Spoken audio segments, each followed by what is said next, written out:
Okay, so picture this. You're at your go-to burger place, about to bite into a juicy burger. But right as you're reaching for it, you hear there's a massive ground beef recall. And it turns out your burger might have some unwanted guests, E. coli bacteria. It's the kind of food safety nightmare we're diving into today, and believe me, it gets pretty interesting. Yeah, it really shows how even the most familiar foods can have these hidden risks. So we're going to break down what happened with this recall and, more importantly, what it means for you. All right, so let's set the scene. It's November 2024. Wolverine Packing Co., a major meat packing company in Detroit, they issue a recall of over 167,000 pounds of ground beef. And we're not just talking about a few local grocery stores here. This beef went to restaurants all across the country. And the reason behind this recall is a pretty nasty strain of E. coli, 0157.H7. Now here's where the detective work starts. The first reports of E. coli cases weren't from people grilling at home. They were linked to restaurant meals in Minnesota. So the Minnesota Department of Agriculture got involved, and they traced the outbreak back to Wolverine Packing Co. Yeah, that's a great example of how public health officials are always working behind the scenes to keep our food supply safe. It's a complex process, but without them, these outbreaks could become much larger. It's pretty amazing how they can track these things back to the source. But back to the beef. The contaminated batches were all produced on October 22nd and had a use-by date of November 14th. I'm guessing you're giving us these dates for a reason. Absolutely. Okay. While the contaminated beef mainly went to restaurants, there's always a chance some of it could have ended up somewhere else, like in someone's home freezer if they took home leftovers. That's a good point. I'm definitely going to double-check my fridge after this. Yeah. So we've established that E. coli contamination is a serious problem. But I think it's time for a little E. coli 101. What exactly are we dealing with, and why is it so dangerous? Well, E. coli 0157, H7 is a type of bacteria that can live in your intestines and cause some pretty unpleasant symptoms, like stomach cramps, bloody diarrhea, and dehydration. For most healthy adults, it's a few rough days, but you usually recover within a week. However, for young children, the elderly, and people with weakened immune systems, E. coli can be a lot more serious. I've heard about something called hemolytic uremic syndrome, or HUS, which can happen after an E. coli infection. What exactly is that, and why is it so concerning? HUS is a rare but life-threatening complication. Basically, E. coli releases toxins that can damage small blood vessels, especially in the kidneys. This damage can lead to kidney failure, and then you would need dialysis or even a kidney transplant. Wow, I had no idea it could be that serious. That definitely puts things into perspective. So where does Wolverine Packing Co. fit into all of this? How are they responding to this outbreak? Well, they've been cooperating with the FSIS investigation, which is a good sign. They're also doing their own internal audits to figure out how the contamination happened and how to prevent it from happening again. That seems like the standard response. But is it enough? What are other companies doing to prevent E. coli outbreaks before they happen? Are there any new approaches out there that Wolverine Packing Co. should be looking at? That's a great question. Some companies are using new technologies like blockchain to track their products from farm to table. Imagine being able to scan a package of ground beef and immediately see its entire journey, including every single step of the processing and distribution process. Wait, that's a thing? That sounds like something out of a sci-fi movie. It's becoming more and more real. Blockchain could totally change food safety by creating this transparent and tamper-proof record of every stage in the supply chain. So if Wolverine Packing Co. had been using blockchain, would they have caught this contamination sooner? It's impossible to know for sure, but it definitely could have given them more insight into their supply chain and potentially helped them find the source of the contamination faster. This is fascinating. Okay, so we've got a major recall, a dangerous strain of E. coli, and a company trying to figure out what went wrong. But this Wolverine Packing Co. recall isn't an isolated event, right? Didn't we see a bunch of other E. coli outbreaks recently?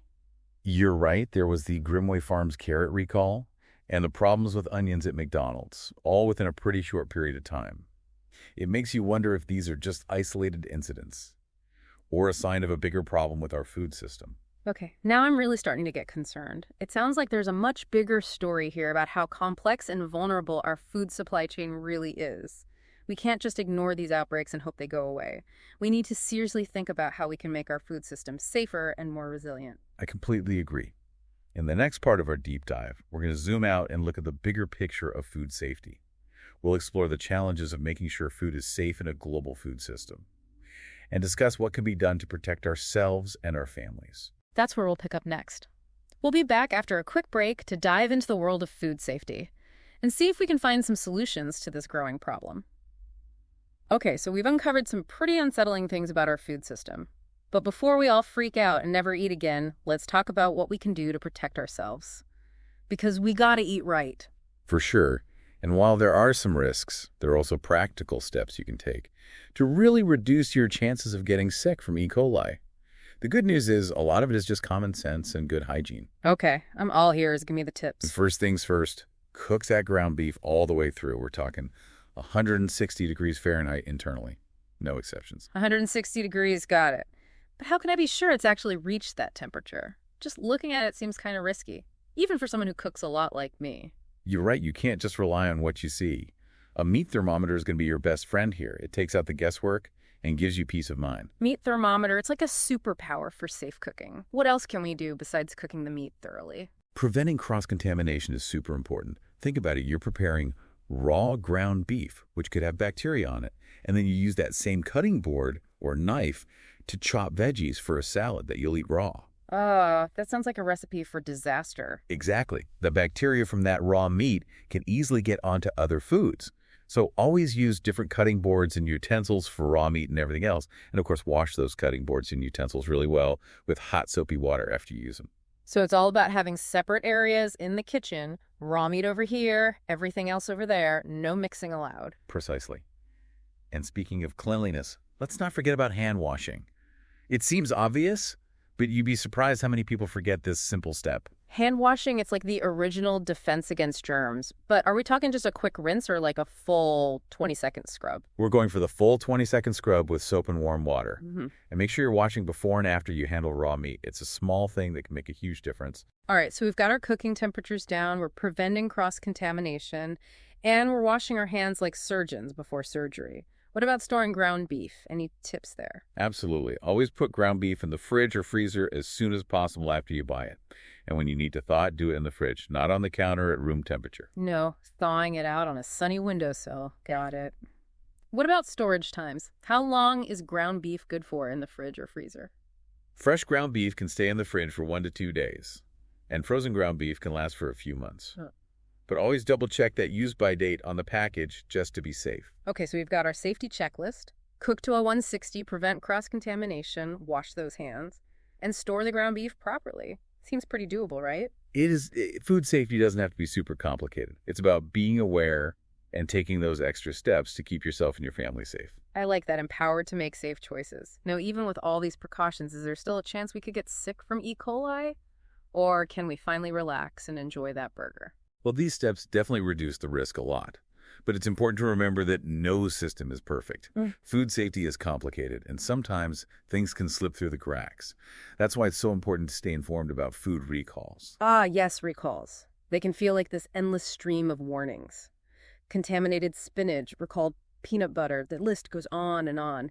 How can we stay on top of it all without losing our minds? You're right, it can get overwhelming trying to keep track of every single recall.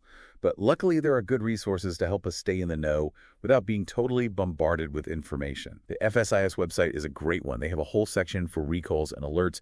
You can even sign up for email notifications so you're always up to date. That's super helpful. Instead of trying to memorize every single recall, we can just rely on trustworthy sources like the FSIS to do the hard work for us. So we've covered the recall E. coli and practical tips for staying safe in the kitchen. But I still have this feeling that this Wolverine Pack and Co. situation is just the beginning. Like it's a symptom of a much bigger issue. You're onto something there. This recall and all the other recent E. coli outbreaks bring up some big questions about our entire food system. I think it's time we zoom out and look at the bigger picture of food safety. Because this isn't just about ground beef, it's about figuring out how to ensure the safety of our whole food supply chain. Exactly. In the next part of our deep dive, we'll get into the complexities of food safety on a global scale and explore some possible solutions to this growing challenge. Okay, so let's talk big picture here. Multiple E. coli outbreaks in such a short time, it's hard to ignore, right? Yeah, it is. So is this just a coincidence, or are we seeing like a pattern here, something more systemic? That's the question, isn't it? It's hard to say for sure if it's a trend, but it does raise some serious concerns about how vulnerable our modern food supply chain is. It's this complicated web, and that complexity can create weaknesses. It makes you think like we're so used to just grabbing food from the store or ordering takeout without even thinking about it. But behind all that convenience is this huge network of farms, processing plants, distributors, trucks going all over the country. It's mind-boggling. It really is. Mm-hmm. And with each step in that chain, there's a chance for something to go wrong. A mistake with hygiene at a processing plant, a change in temperature during shipping, even improper storage at a restaurant. Any of those things can lead to contamination. So basically, as consumers, we're just trusting this system, hoping that every step has been handled perfectly. That's a little unsettling. It is, and it shows why transparency and accountability are so important. We need systems that allow us to trace food back to its source.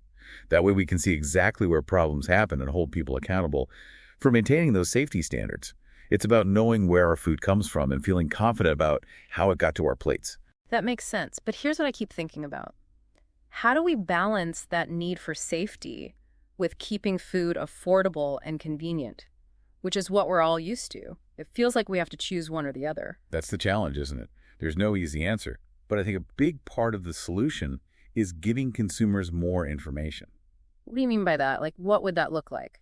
Imagine a system where you could scan a package of ground beef at the grocery store and instantly see its whole journey from the farm where the cow was raised to the processing plant and everything in between. Every step documented and easy to access. Wow, that's amazing. It would be like having a food detective right in your pocket. Yeah. But is something like that even possible? It's not as crazy as it sounds. We're already seeing technology like blockchain being used to track food. Blockchain creates this secure record of every transaction, making it almost impossible to tamper with. Okay, so maybe in the future we'll be able to scan that package of ground beef and see exactly where it came from, how it was processed, even what temperature it was kept at the whole time. That's incredible. Exactly. That kind of transparency could completely change food safety. Producers and processors would be much more likely to keep the highest standards, knowing that consumers can see everything they're doing. That's a hopeful thought.